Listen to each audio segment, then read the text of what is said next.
ఒక్కొక్కరుగా పార్టీని వీడుతున్న నేతలు. కాంగ్రెస్ వైపు చూస్తున్న తాజా మాజీ ఎమ్మెల్యేలు. స్టేషన్ గన్పూర్ మాజీ ఎమ్మెల్యే రాజయ్య రాజీనామా, జిహెచ్ఎంసీలోను బీఆర్ఎస్ కు బిగ్ షాక్. సీఎం రేవంత్ ను కలిసిన మేయర్ గద్వాల విజయలక్ష్మి. మేయర్ తో సహా 20 మందికి పైగా కార్పొరేటర్లు హస్తం గూటికి. అసెంబ్లీ ఎన్నికల్లో గ్రేటర్ లో మాత్రమే హవా చూపించిన గులాబీ పార్టీ ఇప్పుడు కాంగ్రెస్ లో చేరేందుకు రెడీ అవుతున్న గ్రేటర్ నేతలు. ఎంపీలు సైతం గోడ దూకేందుకు రెడీ. పల్లెలు పట్నంలోను బీఆర్ఎస్ పని ఖతం. పార్లమెంట్ ఎన్నికలకు ముందే కారు పార్టీ కనుమరుగయ్యే సూచనలు కనిపిస్తా ఉన్నాయి. ఇటీవల జరిగిన అసెంబ్లీ ఎన్నికలతోనే బీఆర్ఎస్ పార్టీ పానం దాదాపు పోయింది. ప్రస్తుతం కారు పార్టీ ఐసీలో ఉన్న సంగతి తెలిసిందే. ఇప్పటికే బాడీ మొత్తం సచ్చుబడిపోయింది, గుండె మాత్రమే కొట్టుకుంటోంది. పార్లమెంట్ ఎన్నికల తర్వాత అది కూడా ఆగిపోనుంది. ఇక కారు పార్టీ పూర్తిగా కనుమరుగు కానుందని రాజకీయ విశ్లేషకులు అంచనా వేస్తున్నారు. అయితే వారి అంచనాలను తలకిందులు చేస్తూ లోక్సభ ఎన్నికలకు ముందే కారు పార్టీ ఖతం కాబోతుందన్న సూచనలు కనబడుతున్నాయి. బీఆర్ఎస్ తాజా మాజీ ఎమ్మెల్యేలు, కీలక నేతలు, ఎంపీలు కూడా పార్టీ వీడేందుకు రెడీ అవుతున్నారు.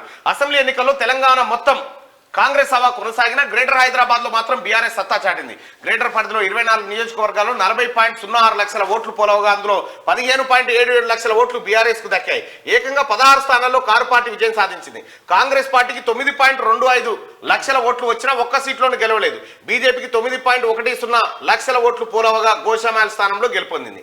గ్రేటర్ లో కాంగ్రెస్ పార్టీ ఖాతా తెరవకపోవడం గమనార్హం. గ్రేటర్ లో భాగంగాని రంగారెడ్డి జిల్లా రూరల్ ప్రాంతాల్లో మాత్రం కాంగ్రెస్ హవా స్పష్టంగా కనిపించింది.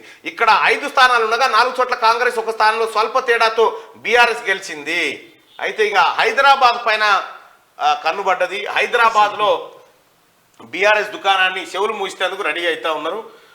వచ్చినటువంటి నేతలు ఎంత సంతోషాన్ని వ్యక్తం చేస్తా ఉన్నారో చూడవచ్చు. ఏమంటుందంటే మాది ఫస్ట్ నుంచి కాంగ్రెస్ కుటుంబం అంటుంది. కేశవరావు గారు చాలా రాష్ట్రాలకు అక్కడ ఇన్ఛార్జిగా ఉన్నారు. కారు పని అయిపోయిందా? మెల్లగా అయిపోయిందిగా.